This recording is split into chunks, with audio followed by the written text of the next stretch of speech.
Hey, you fucks. Thanks for, checking out the videos, showing a little bit of support. How about you take it to the next level and show us some love over there on Patreon, huh? Huh? Huh?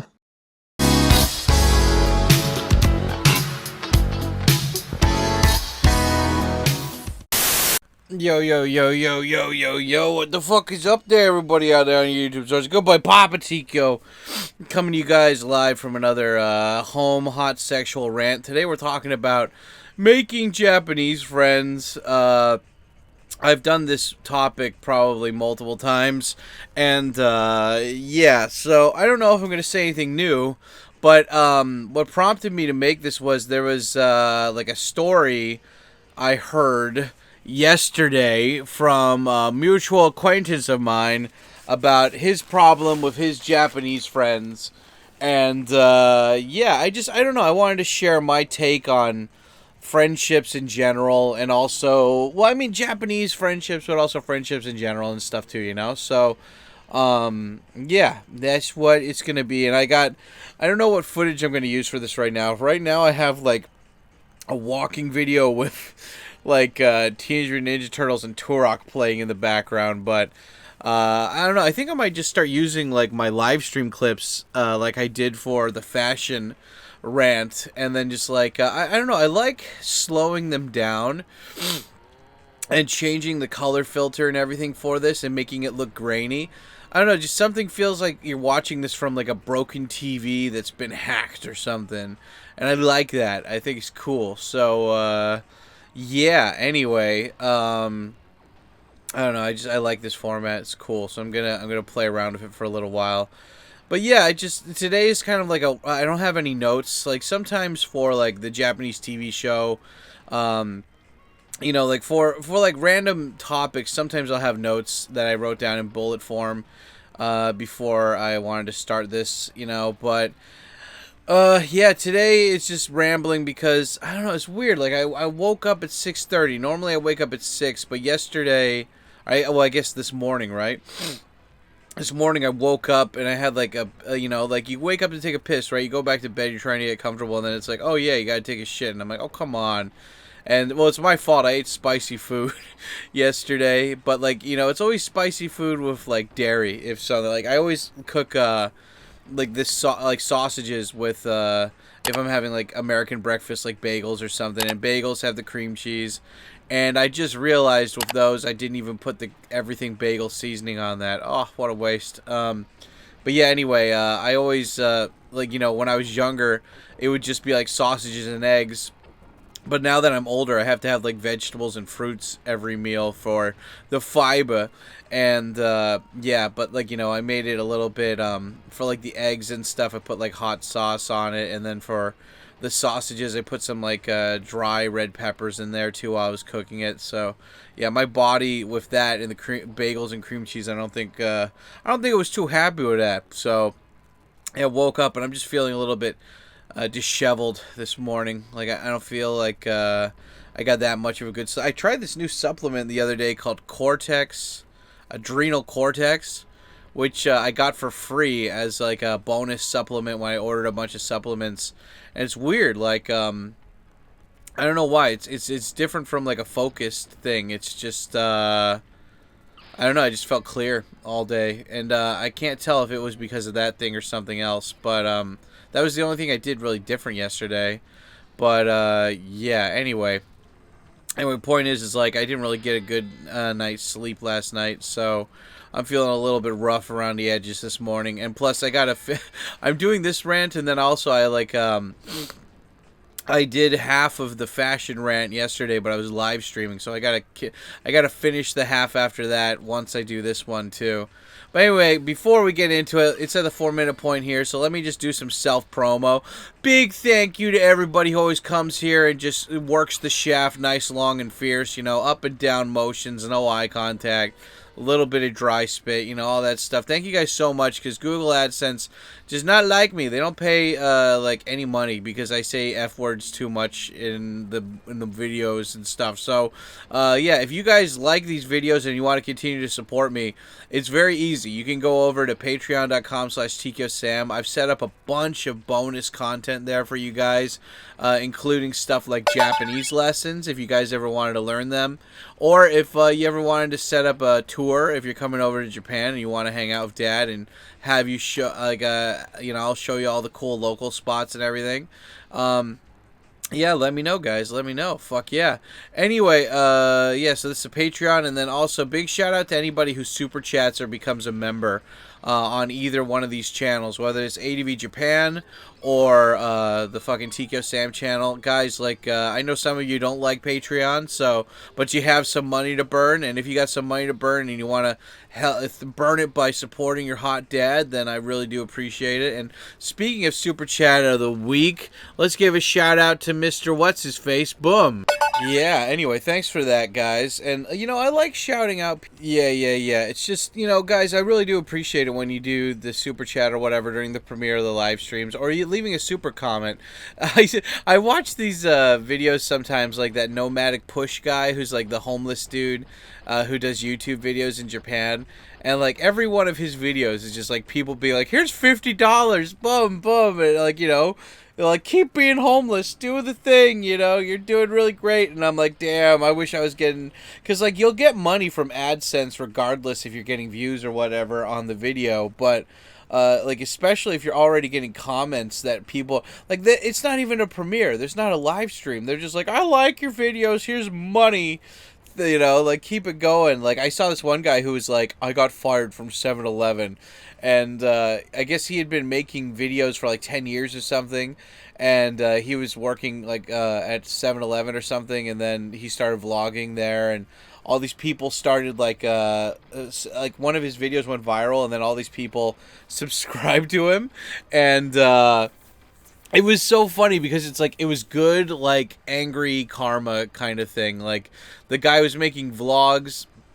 It was like in America somewhere, and he was making vlogs in 7-Eleven, and he, and like, people were liking it, whatever. But then he drank a non-alcoholic beer during his shift, and he put that on the video, and the people at the corporate part of that area of the 7-Eleven, they didn't care that it was a fake beer.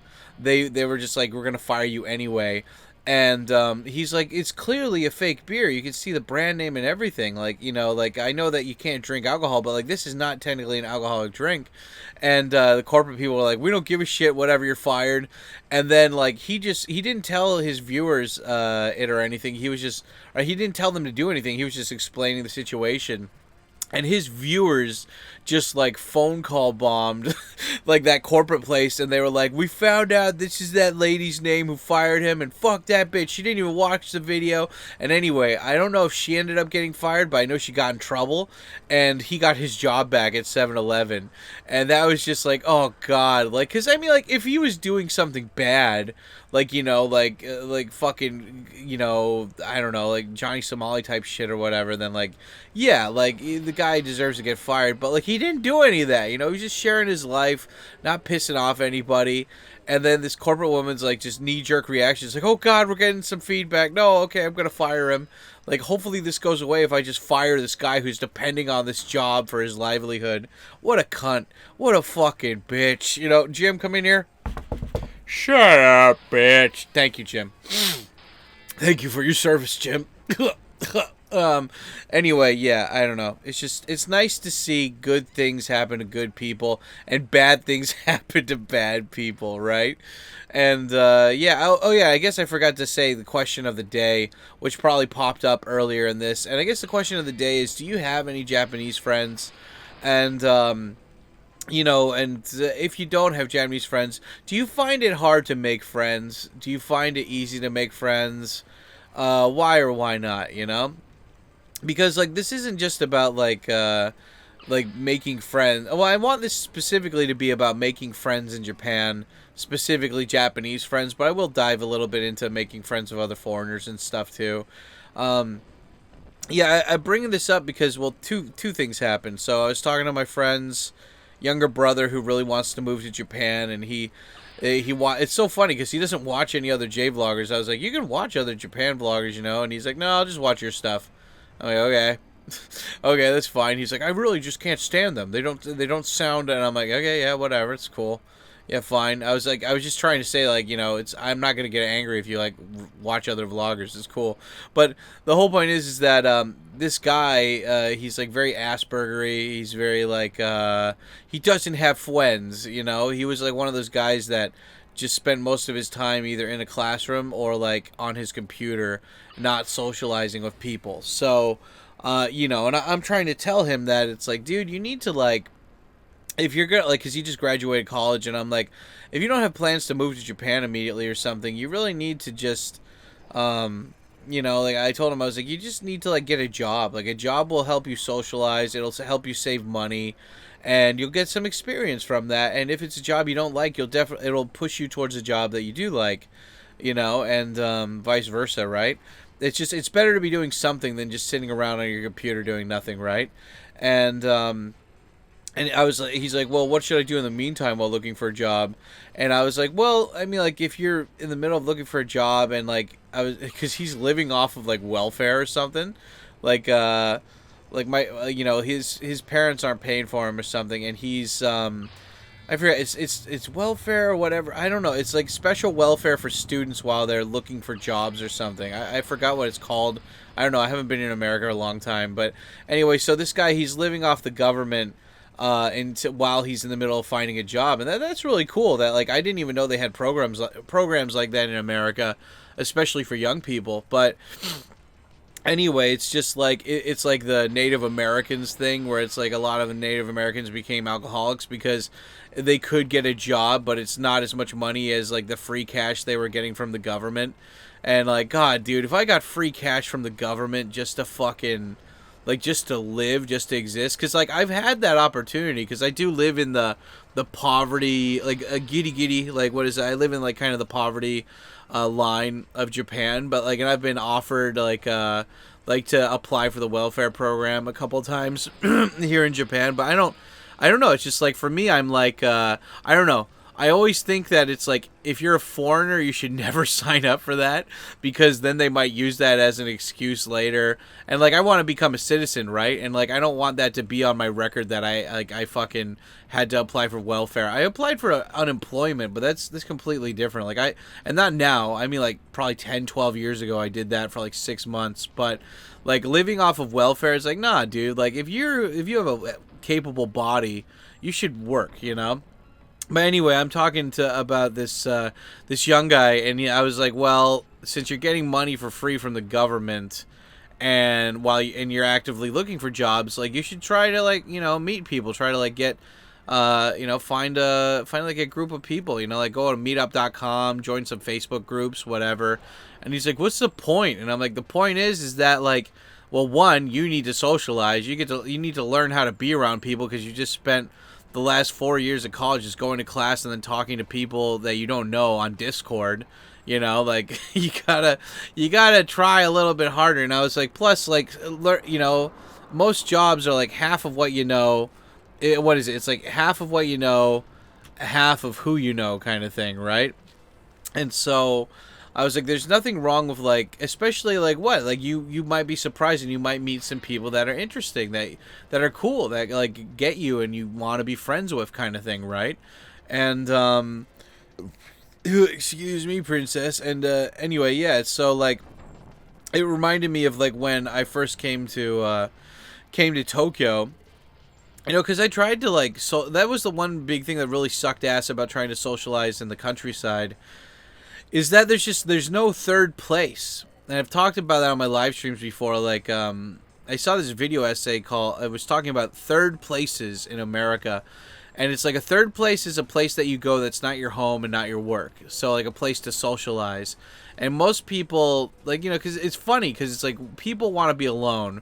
But at the same time, people feel better when they're around people too. It's weird, right? Like it's that yin and yang, that weird dynamic. But when you don't have a place that, like, when I was growing up, it was like there was like the mall, right? Like you could go to the mall after school, and I loved going to the mall after school. I remember like after middle school, like you know, like what is it, after that, after class finished or whatever, my friends and I would skateboard from school to the mall, and then we'd all hang out. We'd go to the food court. You know, I loved going to Suncoast Video and looking at all the anime VHS, going to Spencer's Gifts, checking out Aladdin's Castle, and it was like so fun. You know, like you go to the pet store and see all the different animals and shit. Like it was always cool. They always had something going on there. And that was a great place to, and like, plus that was like one of the few places where you could meet other kids from other schools. Like I remember there was a kid that I went to elementary school with, and then he was like he was at a different middle school, but then I saw him at the mall, and then like I was like, oh hey, what's up, Justin? And he's like, oh, what's up, dude? And I'm like, oh, what, you're going to that middle school now? And he's like, yeah. And he's with his friends, and so he's like, oh yeah, this is my buddy Sam, like, you know. And I'm like, oh yeah. And so like I got to be friends with other kids from other schools because we had that third place.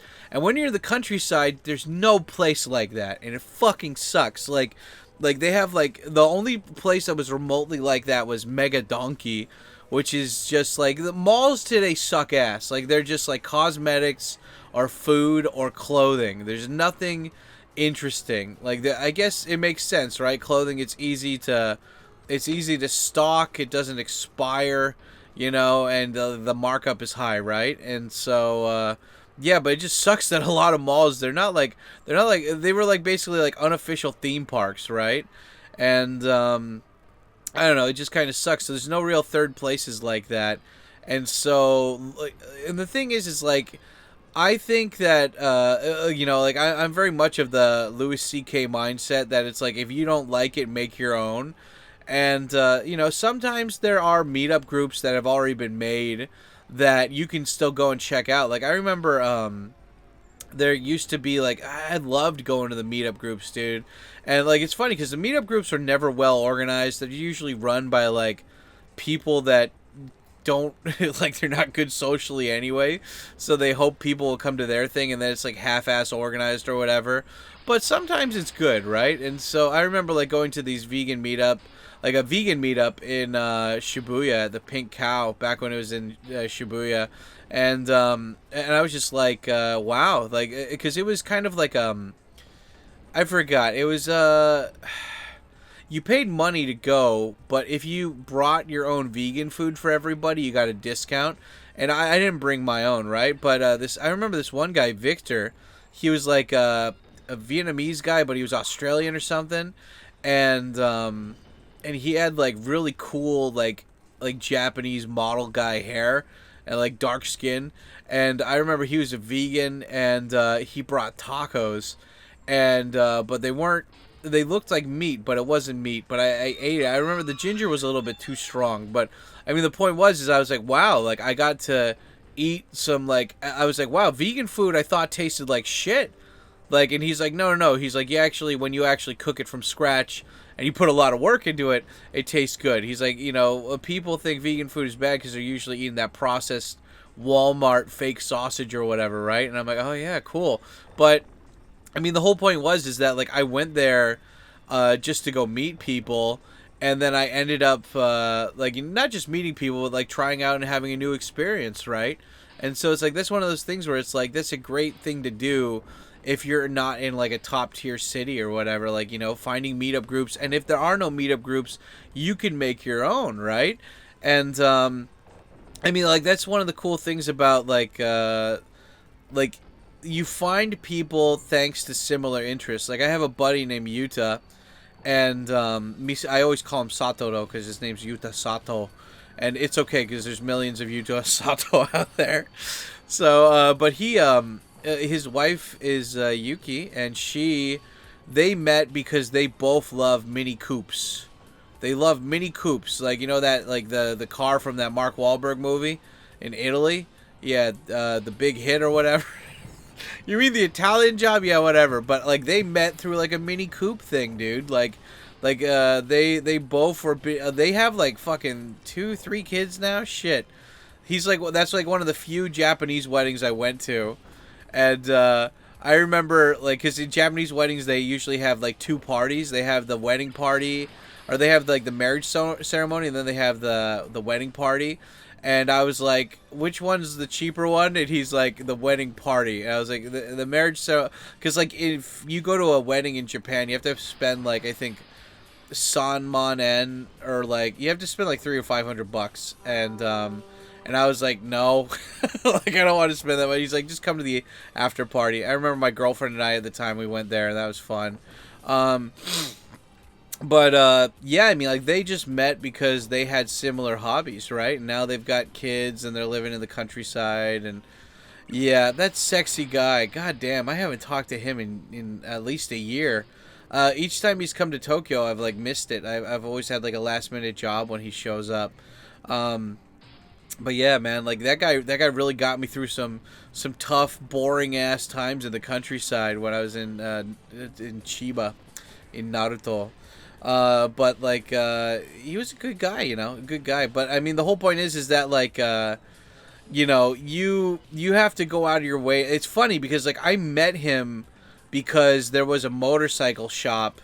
That motorcycle repair shop, and I had a scooter that was constantly getting fucked up, and I made friends with the mechanic who was, like, the same age as me, named Yama, and his name was, God, Yamada? I don't remember his full name, but I nicknamed him Yama-chan, and yeah, he was just, like, this soft-spoken, really, really nice guy. I mean, like, if you ever wanted, he was like nomadic gaijin levels of purity, you know? He was just so fucking pure.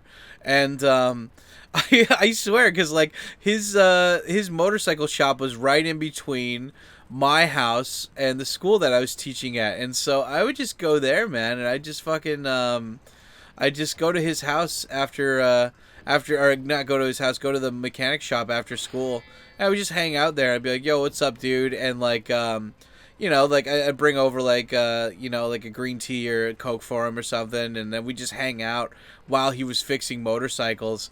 And he was, like, my only friend in that town, pretty much. Because I made friends with the people at the McDonald's.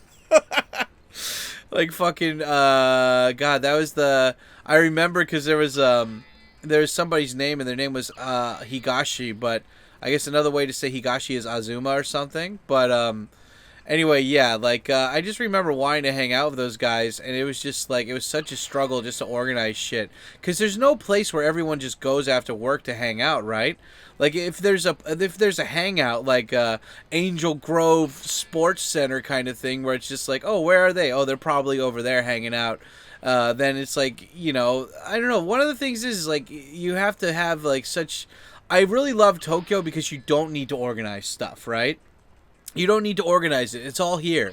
Like, if you're like, oh, I'm just going to go to the bar. I wonder if anybody's there tonight. Yeah. You're like, I'm going to go here, like, to the hangout spot. I wonder if anyone's there.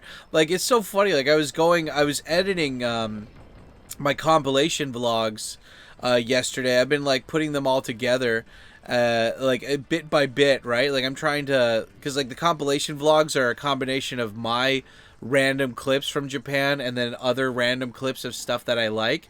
And so I've been kind of preparing that for the future compilation vlogs that I make. And so, you know, there's ways to, like, kind of do it so I can make it more simple, right?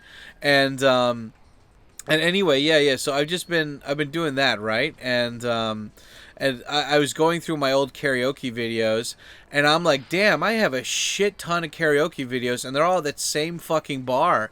And it's funny because it's like we don't really, like, reflect on this until we see a video or like a picture, right?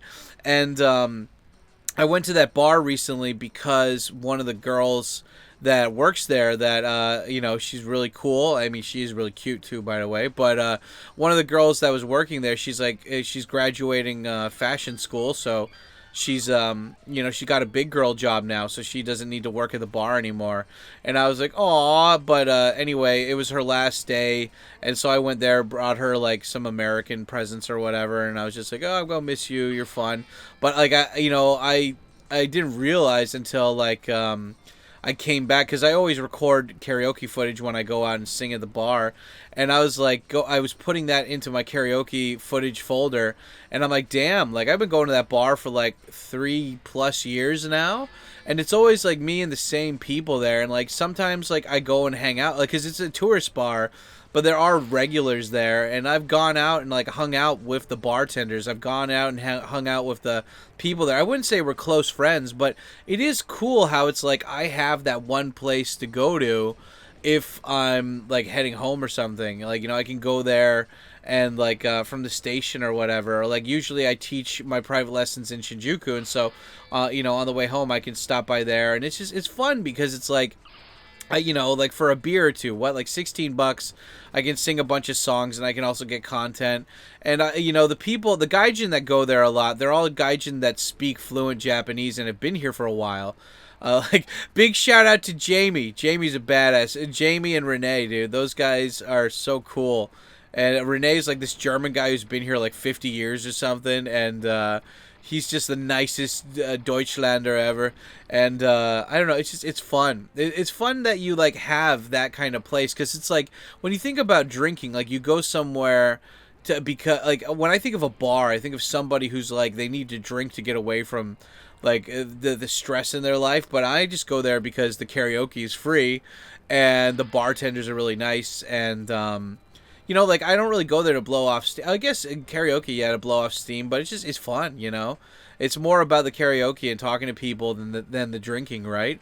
But but yeah, anyway, like sometimes I go there like a couple times a month. Like sometimes like this month, like I only went there once, right? But the whole point is like you have that third spot, that third area, right? And so like going back to the Yama-chan thing, it's like I didn't have that third spot where there was a bunch of people socially going there. I had what is it? It's like I had Yama's bike shop, right? And so thanks to knowing Yama, he introduced me to his other friends that lived in that town, and apparently they had grown up in that area.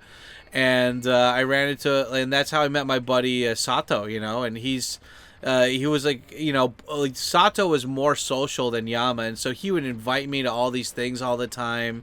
And yeah, I mean, like, God, big shout out to Yama, man. Like, if it wasn't for Yama, you know, like, there's a lot of things that fuck, dude. Like, there's a lot of stuff that like he helped me out with. Like, I remember I let one of my friends that was still living in that town, that was a foreigner, borrow my. Oh, well, I asked him if I could park my my car at his place, and you know, like when I was moving to Tokyo, and I was like, I'll eventually sell the car, or if you want to, you can sell the car, and I'll like sign it over to you, and you can like have that as money or something, you know, like for letting me park it here or whatever. And the friend's like, no, don't worry about it, it's cool, like, you know.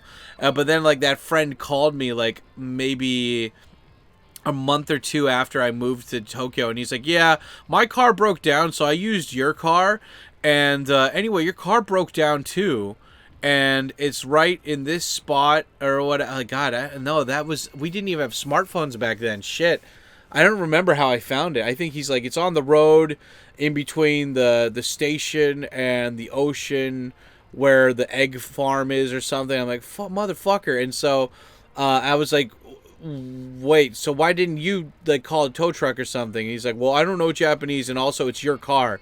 And I'm like, well, you stole my car. like you used it without my permission. And then, like, don't you think you'd have the decency to fucking, like, this is not my fault. Like, why are you making me clean up? And he's like, point is, he's like, you should be grateful to me. Because if I had sold that car to somebody and like, it had broken down, that would have been your fault. So I'm doing you a favor. I'm like, oh my, and like, yeah, that was my American friend that I always helped with translating and everything, and you know, and I got him the job in that town, and like, yeah, some people are just pieces of shit, you know, but I called Yama, and I was like, Yama, this motherfucker, he crashed, or like he drove my car without permission, and then it crashed, and he's abandoned it, so I need to go and pick it up. And Yama's like, dude, I got you, it's cool. And so I had to take the train, I had to take the day off work in the middle of the day, and I was like, sorry, an emergency happened, I have to go.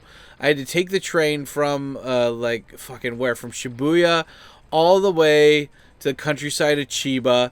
And Yama, luckily, I mean, like, Yama was a motorcycle repair guy, so when there weren't motorcycles to repair, he was just working on random motorcycles that were already, like, kind of abandoned in the shop.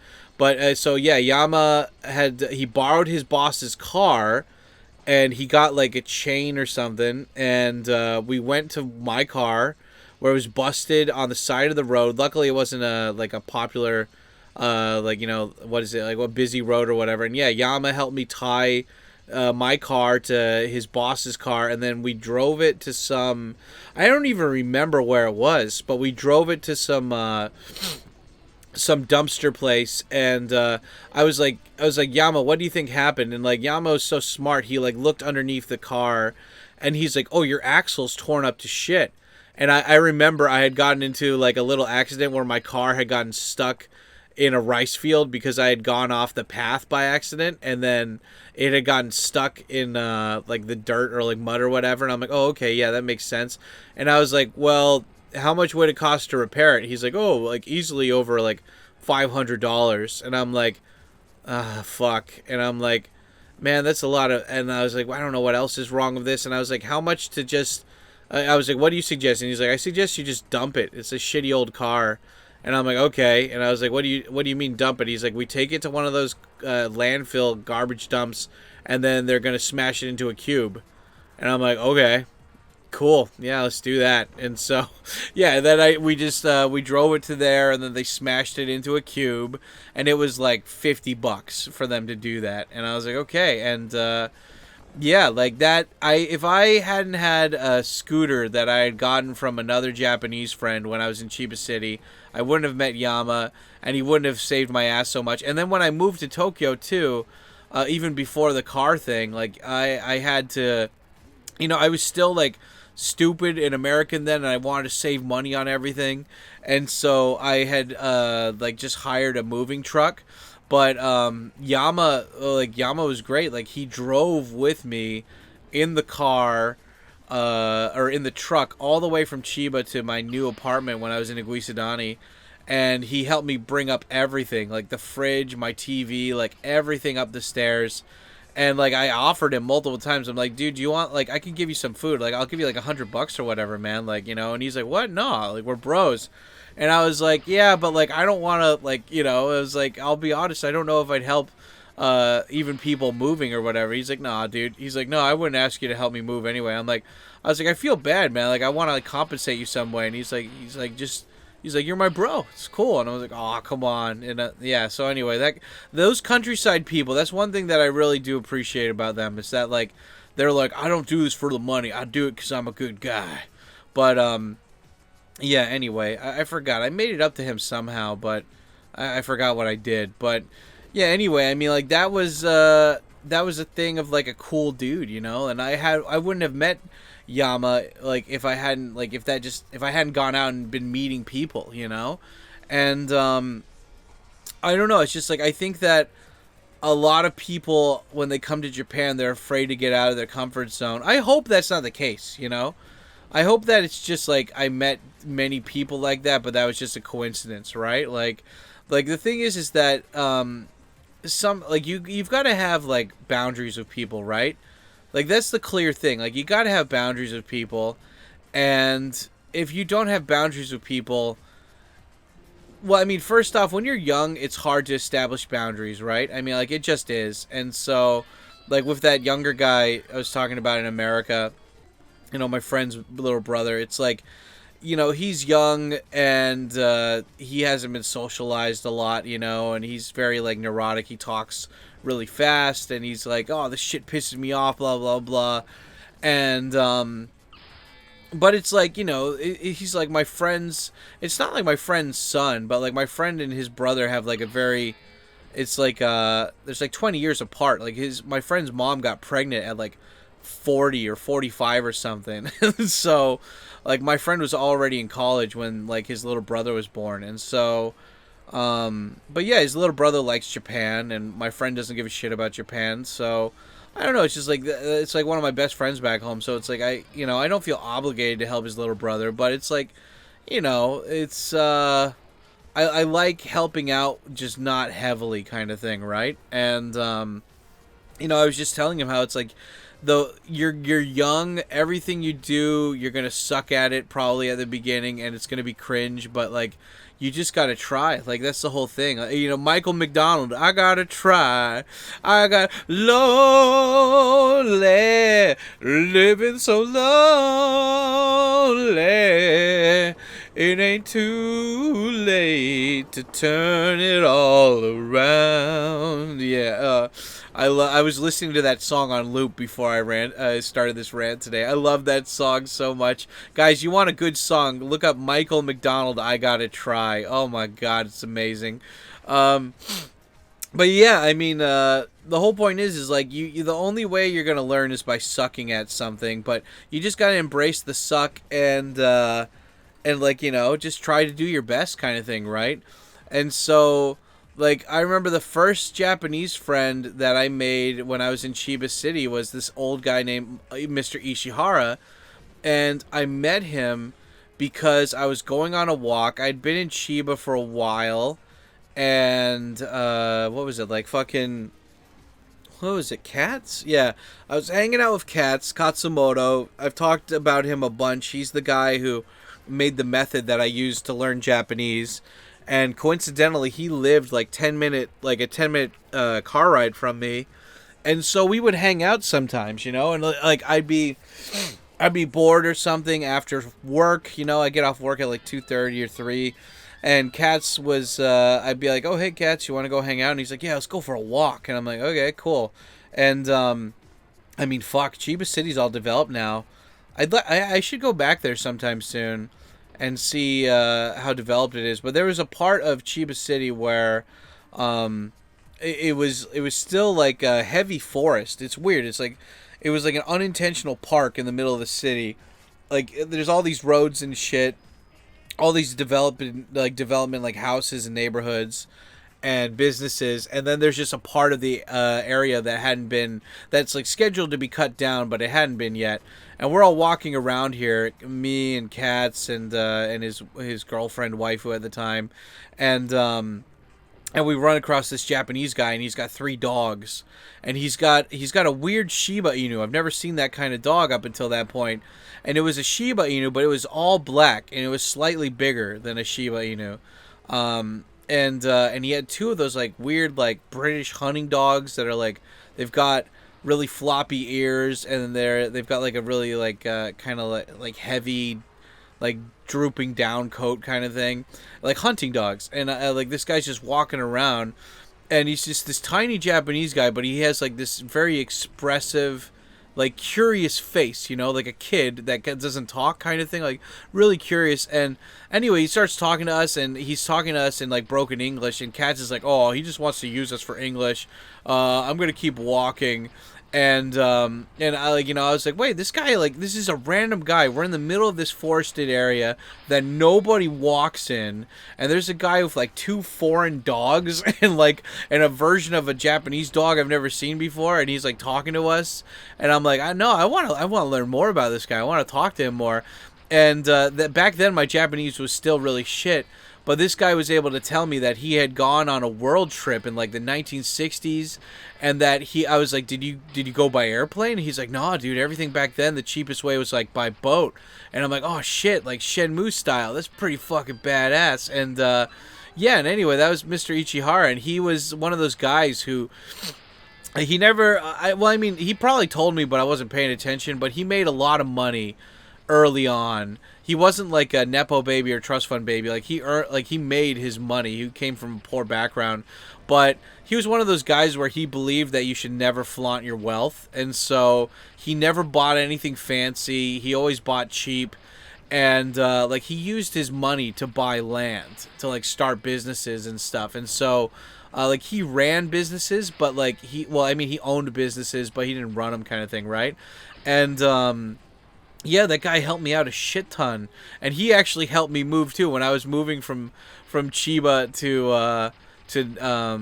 like the countryside, right? From the city to the countryside. He was like, okay, I got you. I was like, thanks, man, you're cool.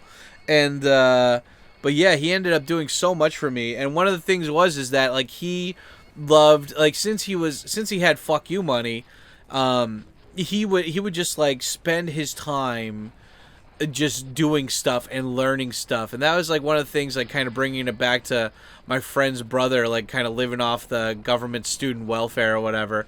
It's like, man, I would love just to have money where like it's like money is wasted on the rich, right? Like if I knew that I didn't have to work anymore or something, I would just spend all that time traveling and like, building stuff and like studying. Like I would just dedicate my life to like having fun and just having experiences like that and building shit. But anyway, that's what Mr. Ishihara did. Like he would get licenses and all these different things. Like he got like a construction equipment license, giant trucking license, pilot's license, boating license, hunting license. And I was like, why? And I was like, do you own a plane? He's like, no, but like I can fly now. And I'm like, okay, that's cool. But yeah, he's just such a great guy. But anyway, one of the things was that he loved like working on stuff too and finding out how machines worked. And so like I remember he bought this construction equipment for one of his companies and he was working on it. And I was like, you could hire somebody to fix that. And he's like, yeah, but where's the fun in that? And I was like, okay. And so like his friends would always give him busted out because he had like empty, like slightly small like warehouses full of just random shit, and sometimes it would just be random machines and he liked working on them. That was like his hobby. And so he was like, hey, I got this scooter and I fixed it up. And I was like, you don't ride scooters though, you told me you like only riding in trucks. And he's like, yeah, so do you want the scooter? I'm like, okay. And then that's the scooter that was breaking down a bit, and that's how I met Yama. So I mean the whole thing is like if a Japanese person talks to you, especially when you move to Japan, like like yeah, get their contact info. Like say hi to them and give them a chance. Like don't expect much. Don't expect much at first, except that you're just having an experience. And Japanese people, like that's one of the nice things is that like if I went to Thailand or China or something and somebody approached me and started speaking English and being nice, I would be very wary and thinking it's a scam. But like Japan's one of those places that in Asia where it's still very pure.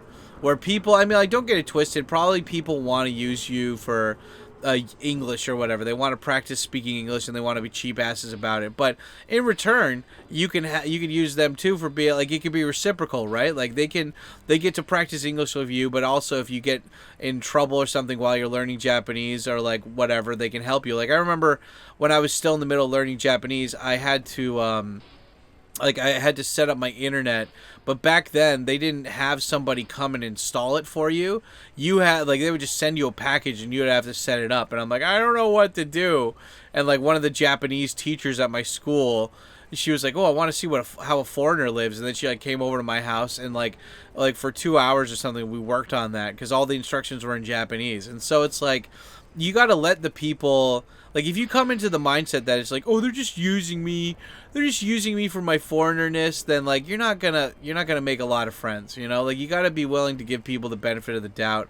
And like eventually, and like I think young people, they don't have boundaries with people, or at least a lot of them don't, I think, in my opinion. So making boundaries with people is really important. This is like the second reason why I'm making this rant today, is because I was talking to one of my esteemed colleagues, wink wink hint hint, if you guys catch that reference, and he was telling me about how a Japanese friend and him recently, they got in like a big kind of like momeao cult, like they got in like a kind of like a, not like a physical fight, but like kind of in an argument kind of thing, right? And it's just, the thing is that this esteemed colleague of mine, he likes to party, he likes to go out and drink and go like bar hopping and clubbing and stuff. And he's got a couple Japanese friends that like doing that too. Except those Japanese friends, they sometimes can't handle their booze. And they become really mean drunks. And, let's just call this esteemed colleague Mode. Let's just say Mode. Let's see if it's cryptic, if you guys can connect the dots. But Mode was like he doesn't live in Tokyo, so when he comes to Tokyo to visit, he'll usually stay at a bud's place or whatever, right? like a Japanese friends or whatever, right? And but you know, like Mode came to Tokyo first, and he was looking for like he went to this place. And he ended up running into a chick they hadn't seen in a while, and they were like, you know, he's like, okay, I'm gonna go over to my friend's house eventually. I'm gonna be a couple hours late, but like I want to fuck this chick, and so you know he ends up like getting a few lies and chicken nuggets in there, and then he just slams it Bible study style, and but so he's like 30 minutes late. It didn't even take that long. He's 30 minutes late to going to his friend's place that he was supposed to stay at. And his friend is freaking out, and he's like, "What the fuck, man?" Like, his friend just sends him like 30 messages, and he's like, "Where the fuck are you? Why are you late? Why are you late? Why are you late?" And like and it wasn't that Mode was like being a dick and ignoring the guy's thing. It's just that on the train over to his buddy's place, he fell asleep, and the phone, the phone notifications are turned off, right? So he's just passed out on the train, and then when he gets off the train, he's like 30 minutes late to go to his buddy's place or whatever, and his friend just blew up his phone. He's like, "Where are you? What the fuck, man?" And like the guy, and I was like, "Was your Japanese friend, was he sober?" And he's like, "No, he was sober when he was doing that." I'm like, "Oh, fuck." So he acted like a little bitch. Like, I was like, well, like, wow, I don't know what's going on. Like, if he was drunk, I was like, that's something that like an insecure 20-year-old does. Like, that's not something that like a 40-year-old man does, kind of thing. And anyway, and I was like, and so they I was like, "So what happened?" He's like, "Oh no," like, I was like, "Hey, like, Mode was like, let me go and buy." He's like, "Sorry, my bad, my phone was turned off. Why don't we just go get some drinks? Let's just go out and hang out. Let's just get some drinks or whatever. First drinks on me." And then they go out and start drinking, and then his Japanese friend gets totally plastered. And his Japanese friend just starts being a dick and being like, "You know what? You don't respect me. You don't respect my fucking shit. I told you to be there at 7. You got there at 7:30. Like, what the fuck am I supposed to do while I'm waiting for you?" And he's like, "You have a computer. You have all this stuff. Like, just wait." Like, like he's like, "Come on, dude. Like, you're 40. Figure it out. Like, you can find something to do. Watch some Rick and Morty or whatever." And he's like, "I'm sorry I was late, but like, you gotta." Like, he's like, "Dude, I had to get laid. Like, come on, man. Like, we were just gonna hang out or whatever, but I had to get laid too.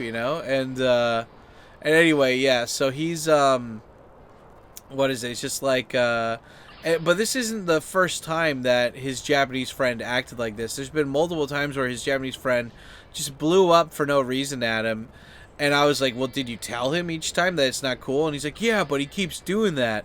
And I was like, "Well, I follow the Casey Neistat rule, which is from the Casey Neistat Guide of Life, where it's like, how do you get good people in your life?" And it's like, I don't know how you get good people in your life, but you got to get the bad people out first most of the time. And it's like, if you're somebody I don't want in my life, get out. And like for me, it's like I have like a very clear line in the sand, of people. And so it's like if somebody does, if somebody like acted like that, I mean, I don't think that would happen. Like for me, like in general, like I don't think that would happen with the kind of people I deal with. But if it did, I'd be very clear about it. Like, if that was me, I would have been like, "Look, dude, like, I'm sorry that I didn't tell you that, but like you blowing up the phone, like what's going on here, man? Like, is there some anxiety or something? Like, what happened today? Why did you freak out like that? Like a normal grown mature man doesn't act like that. Like, what happened?" And if the guy doesn't want to, because Japanese people don't like talking about that stuff usually. Like, they don't like being upfront with like them being weird. But I would have been just like, "Okay, dude, you got to do one thing. Like, you got to apologize, okay? You got to apologize and don't do that. You see something like that, like, I'll do my best to be there on time, but like, you can't, like, like this is like some high school girl shit. You don't do that." And if you do that again, I'm just not going to talk to you again. Like, I don't need to be around people like that. But, like, Mode is one of those guys who he likes to go out and drink a lot. And there's not a lot, I mean, there's Japanese people that like to drink, but not a lot of them that want to drink at like 2 p.m. or something kind of thing, right? Like freelance can party anytime kind of dudes, right? And so, yeah, it's like you are kind of limited with your availability of people sometimes if that's like kind of your priority. But I mean, the whole point is, like, you gotta have boundaries with people, when they overstep them. If it's somebody you really care about and you know that they just had a bad day, you give them a warning, right? And the same thing for you if you freak out or you're a dick or whatever, too. But it's like, you got to think about who are these people and what's going on in their life right now that's making them act like that. Because a mature person with their shit together would not act like that over the phone, you know? And so it's like, for me, I'm always like, you know what? Like, I don't want to be around people who don't have their shit together. Like, I don't mind, because, like, I'm friends with that Japanese guy, too. But I'm not friends with him as, like, on the same level, right? Like, we're more like acquaintances, right? And, it's like, I don't know, when it comes to, like, going out and partying with people or whatever, like, I'm not, like, there's only a few handful of people that I would get, like, shit-faced drunk with, you know? But anyway, I mean, the whole point is, like, I use that story as an example of, like, you got to set boundaries with people. And the cool thing about guys, though, is that, because if any of you guys have ever had a girlfriend, you'll know exactly what the fuck I'm talking about, which is, like, you know, if you fucked up in the girlfriend's point of view, guys, back me up here in the comments. I know some of you guys have had girlfriends where it's like, you can apologize and say you're sorry and like really mean it, but like the girlfriend doesn't care. She wants to keep talking about it. Like that's her way of feeling better. It's like talking about how you made her feel bad or how you really didn't understand. And that's just women though. Like you gotta let them talk it out. Like that's just the way they communicate. But like with guys, like the great thing about being a dude and having dude friends is that it's just like, hey, I fucked up. Yeah, man, me too. Okay, we cool? Yeah, we're cool. Let's go get a beer or whatever. Like, you know, that's the nice thing about being a dude, right? But with, you know, that's, but at the same time, though, it's like if your friend fucked up and he's not willing to have a talk, which sometimes Japanese guys are not willing to have a talk, you just got to put him in timeout, you know?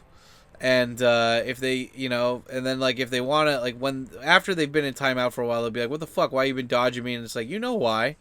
You know, and it's like, are you gonna keep acting like that? And you know, I think if it's somebody you've known for a while, you got to give them a second chance. But that's the whole thing. It's like I give second chances. I don't give third or fourth chances, right? Like I have a clear line in the sand, and when you cross that, you're not coming back over. You know, and I think a lot of people, and like it just makes it easier for me, right? Like sometimes, like this is like another reason why I like working freelance is that if somebody's ever a dick to me, I do, like, you know, especially if a client is an asshole, I can usually suss it out from the beginning. And if they're an asshole, like I'm very always clear of my communication and the expectations for each project, right? And it's like you have to pay me this amount of money at first. You can pay me the second half later, kind of thing. But like you have to, you know, like most of the time I'm like you pay me up front, kind of thing. But the whole point is like clear communication and sussing out the person, right? And if somebody's a dick or whatever, it doesn't matter because I have 5 other clients that I deal with regularly. So if I lose one, it's not that big a deal. And so, like, I think a lot of people, they set themselves up for, I don't know, failure? No, is that the right word? It's like they nudge themselves into this little hole of, like, scarcity, right? Where it's like, oh, well, like, I don't... Like, I had the same thing. When I lived in a house in Ikebukuro, like, I moved in there originally with a girlfriend, and it didn't work out after 2 months, and then I'm like, fuck, I spent 10 grand to move into this house, and it's a 5-year contract, and, like, I can't just leave. Like, I spent all that money. I want to get my money's worth. But, like, every fucking couple months, not every couple months, but maybe, like, every 6 months to a year or something, I have to worry about roommates, because, like, people move on, and then you got to find somebody to replace that person. Otherwise, you're going to have to spend a lot more money on rent. And I hated having that stress there, you know? It was such fucking, like, ugh. Like, I remember the last 2 months, like, hit me hard because I was just living there by myself. And I'm like, fuck, it costs so much money. And, like, I never want to do that again. Like, I never want to live through that stress of being like, oh, man, I got to find somebody new. And it's like, it's easy when you could say, like, well, if you just made more money, it would have been, you wouldn't have to worry so much. And I'm like, yeah, you know? Yeah, that's a good point right there. But, you know, some people, they feel, like, scared and anxiety-filled or whatever because of that reason. They've, like, pigeonholed themselves, or I don't know if that's the right phrase, but, yeah, like, Mode and his Japanese friend, like, the Japanese friend's, like, a 40-year-old dude who is, like, an Uber Eats driver, you know? Like, he doesn't have a lot going on, and, like, so he's just drinking and whatever, and, like, he doesn't have any career prospects, he doesn't have any projects he's working on, he definitely doesn't have a girlfriend. And it's like, when you're that directionless when you're 40, and you're acting like that to your friends on the phone, like that's not somebody who I'd want to hang out with, you know, or at least be like good friends with, right? And so I don't know. I guess kind of like what I'm getting at is that if you figure out who you are or what your goals are, it's going to be a lot easier to find people that you mesh with better, right? Because like sometimes you can like I'm not conservative, but I am very pro Trump and Elon right now, and I have friends that are super hyper liberal and they love talking all this shit on Facebook or whatever.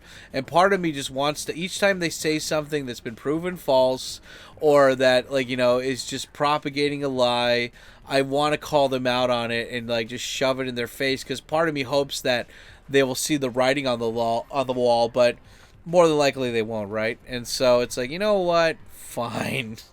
Whatever. Just let them do their thing. But like if I go and meet them, as you know, like I have friends that are super hyper liberal that live in California, and they come to Japan sometimes, and the first like 5 times they came to visit, we didn't talk about politics, and then like the 6th time they visited, they talked about, you know, I don't know what the fuck it was, but I was just like, these are like gated community white upper class white people, right? And so I kind of snapped at them. I'm like, have you ever, you know, like blah blah blah. Anyway, point is that like they're like, oh, I didn't know you were so political. I'm like, I'm not political. I just don't like, you know. I was like, the whole system needs to be rewired. It's all corrupt, and like the fact that you want to keep it going when none of this stuff affects you. They're like, well, it affects other people. I'm like, really? Like, you know, when was the last time you met anybody who gets helped by US aid? Like, when was the last time you, you know, they're defunding the Department of Education. Yeah, well, they're making it so the state decides that. Isn't that better? So the state decides. Like, don't you want to have, the great thing about America is like individualism, right? You know, like you get to have different flavors for, like, if Europe has all these different countries of all these different languages and different cultures, and America's bigger than Europe, isn't it kind of nice to have all these different things that are decided on a state level versus overall blank fucking empire style level? And it's like, yeah, but these people are getting hurt. When was the last time you went to like a poor elementary school that was affected by this? Because I was in those poor people programs, and they didn't really help that much. You know, they were just in name. That's all it was. Their name was good, but they didn't actually do anything, you know? So, but I mean, the whole point is that, like, when I'm talking to those people about fucking Star Trek, about, like, 80s music, like Duran Duran or something, then it's cool, you know? Like, we get along just fine. But as soon as politics comes in, it's like, fuck. The fucking, what is that, the San Andreas? Here we go again, you know? Here we go again meme. But yeah, I mean, the whole point is, though, it's just like, if you're going to be in Japan, even for a little bit, it's so much better to get, to try to make Japanese friends, especially from the get-go. Go online, man. I mean, go on, like, one of my friends who uses that VR tube thing to meet people, and he lives in Georgia. And, but whenever he comes to Japan, he gets to meet up with his VR tube friends, and, you know, like some people, they go on, not Duolingo, what is it, Hello Talk, and they'll find language exchange friends. Like, I mean, there's a lot of possibilities out there to meet people, or like, to make friends before you even come to Japan. And, I don't know, I'd love to do that for, like, if I'm going to travel to other countries from now on, like, make friends over there, or have a friend of a friend link me up. That was a nice thing, too. It's like, you know, like some viewers, that like were cool that I hung out with, you know, they're coming over to Japan for like a second time or something, and I'm like, shit, dude, I'm not even in Tokyo. I'm like, I have another job this week, and it's like, but I have got a Japanese buddy who's free who would like to hang out with you. And they're like, really? And I'm like, yeah, just buy him some beers and stuff. And then it's like, okay, cool. So it's like, I like that I can link people together, even if I don't need to be there, kind of thing, you know. But I guess the whole thing is that, like, we kind of like to idealize this whole Clint Eastwood just being on my farm away from society type people. But at the end of the day, you got to deal with people, and you got to figure out what's the best way to deal with people for you, right? And for me, it's working freelance. It's not being tied down to one fucking place. And yeah, you know, I just I don't know, you guys got to find your own spot too. But if you're coming to Japan, one thing you definitely need is you need to know people. And it's so easy to meet foreigners. You don't even need to try to meet foreigners. But when it comes to Japanese people, you do have to try. So, yeah, that's my... that's my talk in the woods here. Anyway, what did you guys think about this rant? Let me know in the comments down below. And did you guys smash that like button? I know you did. I know you did. And I guess the secret comment of the day is make friends with a turtle, because we were watching Ninja Turtles here. Make friends with a turtle. That's the secret comment. Write that down so I know that you made it to the end of the video. And yeah, we usually do a live stream after this, so make sure to check out the live stream after the premiere. And yeah, guys, I don't know. I feel like I could go more. There's a lot more stuff I could have said regarding this topic, and maybe I'll do a part 2 to this later. But anyway, like always, guys, thanks so much for the support. You guys kick ass, and I will see you on the next one. Stay Blizzak for Riz out. Otsukare-san desu desu.